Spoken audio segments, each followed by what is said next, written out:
Monsieur Édouard Gros, patron des usines de Vesserlin. Alors, comment vont les affaires?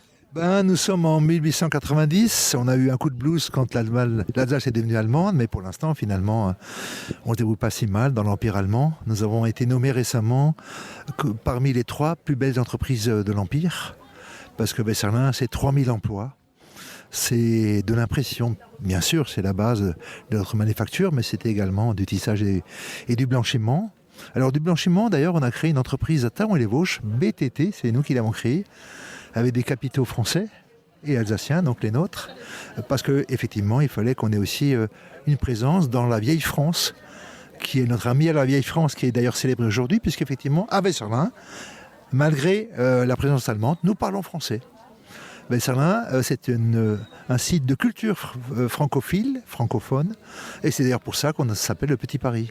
Aujourd'hui, c'est la fête du Petit Paris, on accueille tous nos amis en costume, qui viennent de Mulhouse et des Vosges, parce que c'est très ouvert ici, bien sûr, pour magnifier cette enclave francophile et francophone au sein de l'Empire allemand. Où en est le Tour de France, du coup? Le Tour de France, oui, des engins un peu spéciaux, là, avec une roue devant, une roue derrière. Oui, j'ai entendu parler de ça. Certes, en 1890, c'était le premier Tour de France, un des premiers.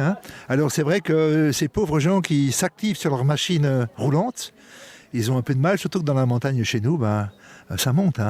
Mais quand même, j'ai entendu dire que un tour est passé pas loin d'ici, pas loin de Vesserlin, par Saint-Amarin. Ils sont montés dans la montagne et ils ont fait une fête là-haut au Marstein avec les marquaires. Voilà, le Tour de France a connu un de ses débuts aussi dans le secteur de Vesserlin. Alors, bien sûr, le problème, c'était de franchir la frontière au col du Buisson. Parce que tous ces coureurs qui venaient de tous les pays, le Reich n'aime pas trop ça. D'ailleurs, l'Empire français non plus. Et donc, on a dû arrêter les coureurs au col du Buisson pour avoir le droit de passer, pour vérifier que ce n'étaient pas des espions. Mais enfin, ça s'est bien passé. En tous les cas, c'est la fête du Petit Paris. Alors, on l'a fait plusieurs fois, c'est une nouveauté. C'est une nouveauté, donc chaque année, il y aura la fête à peu près mi-juillet.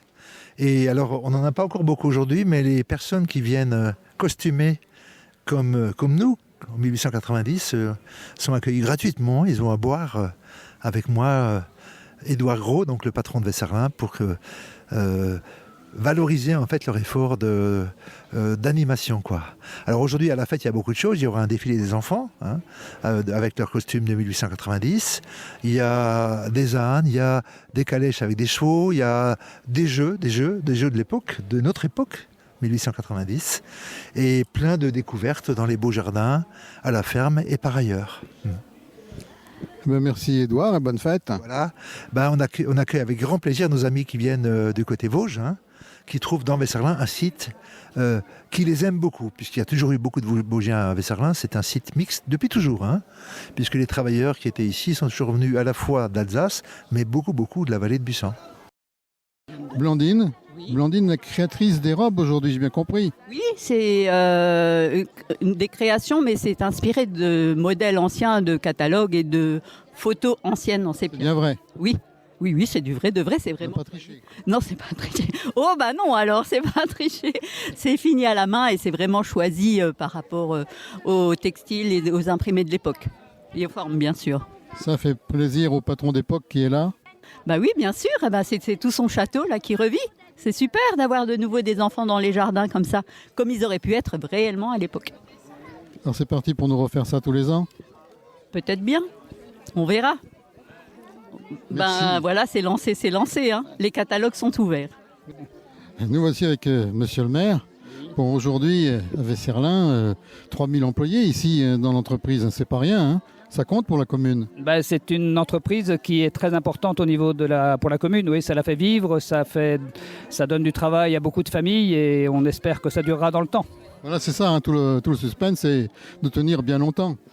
Il faut savoir tenir, il faut savoir se renouveler, il faut savoir avancer à la bonne mesure. On sait que ça va tenir jusqu'à quelle année à peu près? Il n'y a pas de fin à Vesserlin. Merci monsieur le maire. Merci à vous.